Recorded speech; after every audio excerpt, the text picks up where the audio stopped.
নমস্কার, the news counter .এসে আপনাদের সকলকে স্বাগত। আপনাদের সঙ্গে আমি সুমিত চৌধুরী। আপনারা জানেন যে আরও একটা বিধানসভা নির্বাচন আসন্ন, আর 2021 থেকে 2026 এই কালপর্বটাকে যদি আমরা একটু খেয়াল করি, তাহলে আমরা একটা বিষয় খেয়াল করব। মূলত তিনটে গুরুত্বপূর্ণ আন্দোলন নাগরিক আন্দোলনের পরিসরে গুরুত্বপূর্ণ উল্লেখের জায়গা রেখেছে। প্রথম যেটা শুরু হয়েছিল সিএ এবং এনআরসি আন্দোলন 2021-2020 কালপর্বে, লকডাউনের আগে। সেখানে প্রথম আমরা দেখেছিলাম যে পশ্চিমবঙ্গের নাগরিক আন্দোলনের একটা নতুন বিস্তার, সেই সম্ভাবনা দেখা দিয়েছিল, যেটা লকডাউনের এগিয়ে আসার ফলে অনেকটা স্তীমিত হয়ে যায়। কিন্তু তার রাজনৈতিক অভিঘাত এটা কেউই অস্বীকার করতে পারেননি। এমনকি বিজেপি নেতৃত্ব ঘরোয়া আলোচনায় স্বীকার করেছিলেন যে সিএ এবং এনআরসি আন্দোলন নাগরিক পরিসরে তাদের ভাবমূর্তিকে অনেকটা ক্ষুণ্ণ করেছে। দ্বিতীয় যে আন্দোলনটা উঠে এসেছিল সেটা হচ্ছে নো ভোট টু বিজেপির মুভমেন্ট, যেখানে বিজেপি বিরোধী বিভিন্ন রাজনৈতিক শক্তির যারা নাগরিক মুখ, তারা একটা মঞ্চে ঐক্যবদ্ধ হয়েছিলেন এবং সেই ঐক্যবদ্ধ চালিকা শক্তির পিছনে একটা বড় ভূমিকা ছিল নকশালপন্থীদের। এটাও হচ্ছে বাস্তব ঘটনা। এবং এই নো ভোট টু বিজেপি আন্দোলন, সেটা যারা বিরুদ্ধবাদী তারাও সেটাকে উপেক্ষা করতে পারেননি। মূলত সিপিআইএম শিবিরের অভিযোগ ছিল যে নো ভোট টু বিজেপির এই মুভমেন্ট তৃণমূলকে সুবিধে করে দিয়েছে, কারণ নো ভোট টু বিজেপির মুভমেন্টের মূল স্লোগানের বর্ষাফলক নির্দিষ্ট ছিল বিজেপির বিরুদ্ধে। এবং যেহেতু সেটা একটা নির্বাচন কেন্দ্রিক প্রচারাভিযান ছিল, ফলে সেখানে মাইলেজ যেটুকু পাওয়ার বিজেপি বিরোধী যে হাওয়া, সেটা তৃণমূলের দিকে ঠেলতে এই মঞ্চ সহায়ক ভূমিকা নিয়েছে।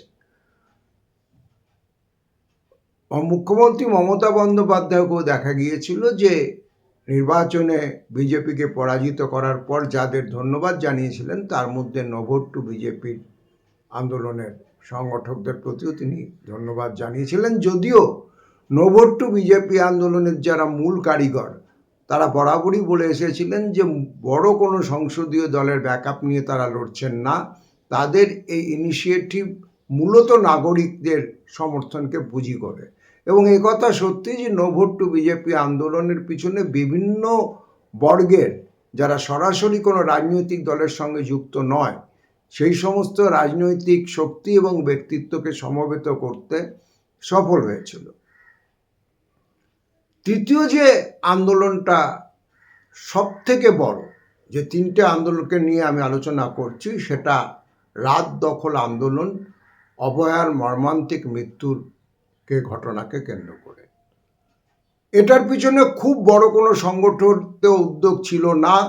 এটা একটা স্বতঃস্ফূর্ত বিদ্রোহ ছিল। লক্ষ লক্ষ মানুষ শহর কলকাতা এবং জেলায় জেলায় রাস্তায় নেমে এসেছিল।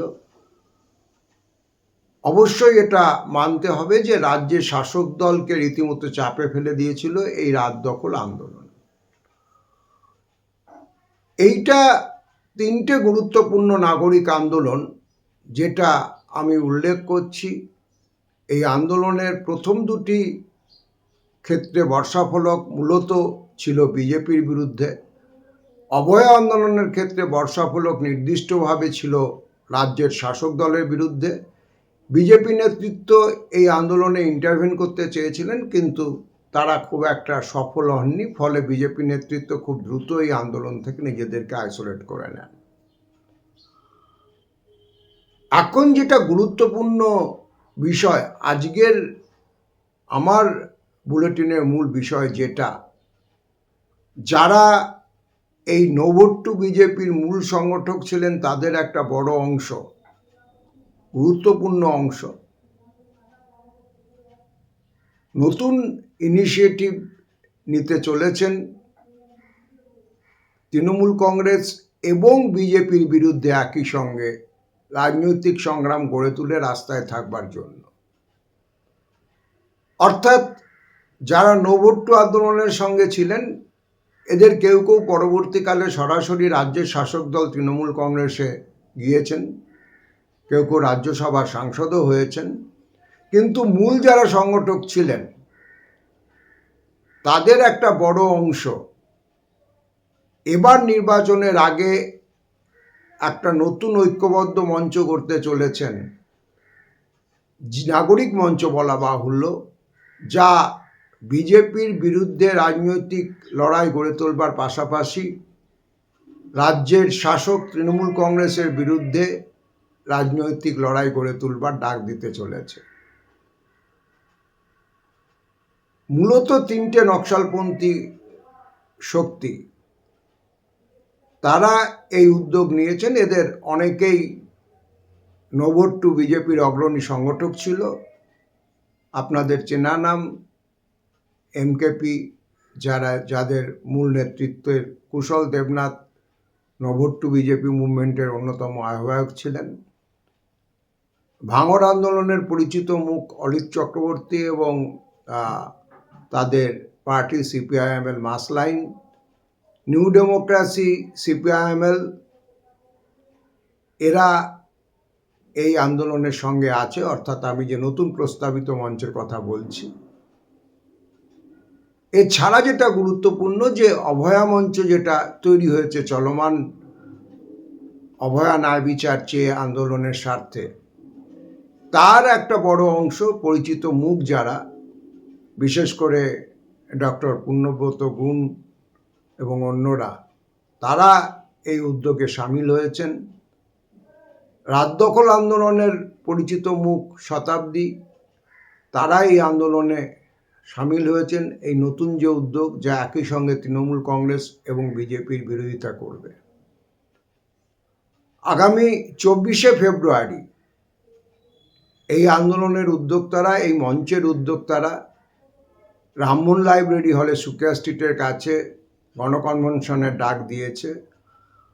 আমি যতটুকু খবর পেয়েছি, এই আন্দোলন বা ইনিশিয়েটিভের সঙ্গে স্বাধীন স্বতঃস্ফূর্ত যে গণসংগঠন এবং উদ্যোগগুলো আছে, যেমন মালদায় চরের ভাঙন বিরোধী যে আন্দোলন যারা করছেন, যারা আশাকর্মী অর্থাৎ অঙ্গনওয়াড়ি কর্মী এবং আশার যারা মুভমেন্টের সঙ্গে যুক্ত, তাদের একটা অংশকে এই আন্দোলনের সঙ্গে যুক্ত করবার চেষ্টা চলছে। এবং সংগঠকরা আশা করছেন যে তারা যদি নির্দিষ্ট রাজনৈতিক ভাষ্য নিয়ে, যে একই সঙ্গে বিজেপি এবং তৃণমূল বিরোধী, সেখানে তাহলে আরও বেশি বেশি করে সাধারণ মানুষ যারা দুটো বড় শাসক দল বিজেপি এবং তৃণমূলের বিরুদ্ধে একটা নাগরিক পরিসরের জায়গা খুঁজতে চান, তারাই মঞ্চে সামিল হবেন। এবং সম্ভবত সিপিআইএমএল লিবারেশন, নকশালপন্থীদের আরেকটি বড় অংশ, তারাও শেষ পর্যন্ত এই উদ্যোগের সঙ্গে চলে আসতে পারে। যদিও সিপিআইএমএল লিবারেশন দ্বিপাক্ষিক স্তরে বামফ্রন্টের সঙ্গে আগামী বিধানসভা নির্বাচনে আসন সমঝোতার ব্যাপারে একটা আলোচনার রাস্তা এখন অবধি খুলে রেখেছে। যেটা গুরুত্বপূর্ণ সেটা হচ্ছে যে এদের যে পলিটিক্যাল আন্ডারস্ট্যান্ডিং, অর্থাৎ 24শে ফেব্রুয়ারি যে প্রস্তাবনার উপর দাঁড়িয়ে নাগরিক কনভেনশনটা একই সঙ্গে বিজেপি এবং তৃণমূলের বিরুদ্ধে, সেখানে সিপিআইএম তথা সংসদীয় বামপন্থীদের বিরুদ্ধে কোনো মন্তব্য করা হয়নি। অভয়া মঞ্চে সিপিআইএমের ঘনিষ্ঠ বলে যে সমস্ত চিকিৎসকরা রয়েছেন, তারাও এই উদ্যোগটার সঙ্গে রয়েছেন। এই দুটো জায়গায় একটা গুরুত্বপূর্ণ রাজনৈতিক ইঙ্গিত দিচ্ছে, বার্তা দিচ্ছে বলে আমার ধারণা। এখন দেখার বিষয় যে সিপিআইএম তথা বামপন্থী নেতৃবৃন্দ রাজ্যের গণতান্ত্রিক নাগরিক আন্দোলনের বিকল্প পরিসর খোলবার এই চেষ্টাকে পরোক্ষে কতটা মদত দিতে পারেন বা পারেন না। কারণ মমতা বন্দ্যোপাধ্যায় অত্যন্ত কৌশলে নো ভোট টু বিজেপিকে পিছন থেকে বিভিন্নভাবে মদত দিয়েছিলেন, যেটা নো ভোট টু বিজেপির মূল সংগঠক যারা ছিলেন তারা এগিয়ে গিয়ে না চাওয়া সত্ত্বেও। ফলে এটা একটা গুরুত্বপূর্ণ দিক। আর আর একটা কথা রাজনৈতিকভাবে প্রাণিধানযোগ্য, এই মঞ্চ এখন অবধি নির্বাচনের ব্যাপারে সরাসরি কোনো স্ট্যান্ড নেয়নি। তাদের পলিটিক্যাল আন্ডারস্ট্যান্ডিং আমি যেটুকু জেনেছি, তারা বিজেপি এবং তৃণমূলের বিরুদ্ধে নাগরিক পরিসরে রাস্তার লড়াইতে, রাজনৈতিক লড়াইতে একটা বিকল্প বিস্তার ঘটানোর উদ্যোগের কথা বলছেন। নির্বাচনের ব্যাপারে কি ভূমিকা হবে বা হবে না, এ ব্যাপারে এখন অবধি কোনো ঘোষণা এই মঞ্চের থেকে নেই। কিন্তু তৃতীয় একটা বিষয় তারা বলেছেন যে নয়া উদারবাদী অর্থনীতির যে আক্রমণ নেমে আসছে, তার বিরুদ্ধেও এই মঞ্চ ভোটের আগে এবং পরে প্রচারে এবং রাস্তার লড়াইতে সক্রিয় থাকবে। আপনারা ইতিমধ্যে জেনে গিয়েছেন যে শ্রমজীবী মানুষের বিভিন্ন অধিকার কেড়ে নেওয়ার যে শ্রম কোড, তা লাগু হয়ে গিয়েছে, যার বিরুদ্ধে সারা দেশ জুড়ে শ্রমিক ধর্মঘট ইতিমধ্যে সংগঠিত হয়েছিল এবং তাতে আশ্চর্যজনকভাবে ভালো সাড়া পাওয়া গেছিল। কোনো একটা রুটিন ধর্মঘটে সেটা পরিণত হয়নি। বহু জায়গায় শ্রমিকরা রাস্তায় নেমে এসে লড়াই করেছিলেন। দ্বিতীয় যে বিষয়টা সবে সবে ঘটেছে, মার্কিন যুক্তরাষ্ট্রের সঙ্গে ভারতবর্ষের যে ট্রেড ডিল সম্পন্ন হয়েছে, তাতে ভারতবর্ষে কৃষিপণ্যের বাজার আমেরিকার জন্য অনেকটা খুলে দেওয়া হচ্ছে। যারা কৃষি অর্থনীতির বিষয়টা বোঝেন এবং যারা কৃষক আন্দোলনের সঙ্গে যুক্ত, অর্থাৎ আমি দিল্লির ঐতিহাসিক কৃষক আন্দোলনের কথা বলছি, তাদের আশঙ্কা এর ফলে ভারতের কৃষকরা তাদের কৃষিপণ্য বেচবার ক্ষেত্রে সমস্যার সম্মুখীন হবেন। সুতরাং শ্রমজীবী মানুষের দুটি প্রধান স্তম্ভ শ্রমিক এবং কৃষক, উদার অর্থনীতির দাপটে তারা সরাসরি ক্ষতিগ্রস্ত হচ্ছেন। এখন এই নতুন যে সংগ্রামের মঞ্চ, নাগরিক মঞ্চ, যেখানে নাগরিক আন্দোলনের বিভিন্ন মুখ, যারা সরাসরি কোনো রাজনৈতিক দল করেন না, কারণ এখানকার মঞ্চে রাজনৈতিক দল করেন এরকম লোকজনও আছেন, আবার রাজনৈতিক দল করেন না কিন্তু মনে করেন যে গণতান্ত্রিক কণ্ঠস্বরের একটা পরিসর থাকা দরকার এই বিদ্যমান ব্যবস্থাতে, তাদেরও অনেক পরিচিত মুখ রয়েছেন এই মঞ্চটার পিছনে, যেটা আগামী 24শে ফেব্রুয়ারি সম্ভবত আনুষ্ঠানিকভাবে আত্মপ্রকাশ করতে চলেছে। অতএব তারা যদি এই শ্রমিক এবং কৃষকদের ইস্যুগুলো নিয়ে কথা বলতে শুরু করেন, তাহলে সেটাও একটা নির্দিষ্ট বার্তা আমাদের রাজ্যের শ্রমজীবী মানুষের কাছে যাবে। এ ব্যাপারে আমার কাছে অন্তত কোনো সন্দেহ নেই, কারণ এখন অবধি কৃষকদের একটা জায়গা রয়েছে যেটা তারা মনে করেন যে আমাদের কথাবার্তা ইত্যাদি নিয়ে জাতীয় স্তরে মূলধারার সংবাদ মাধ্যমই হোক অথবা নাগরিক সমাজের বুদ্ধিজীবী হন, আমরা দৈনন্দিন যে যন্ত্রণার মধ্যে দিয়ে যাচ্ছি গ্রাম ভারতের কৃষকেরা, তাদের চিন্তাধারা জগতে আমাদের ইস্যুগুলো সেভাবে ফিচার করে না। এখন এই মঞ্চ যেহেতু নতুন অর্থনীতি, নয়া উদারবাদী অর্থনীতির আক্রমণের বিরুদ্ধে বলবে, আমার নিজের বোধ যেটুকু বলছে যে অবশ্যই তারা এই শ্রম কোড এবং যে নতুন ভারত মার্কিন চুক্তির ফলে ভারতবর্ষের কৃষকেরা যে সংকটের মুখে পড়বেন, সে ব্যাপারেও তারা তাদের বিকল্প দৃষ্টিভঙ্গি সামনে আনবেন।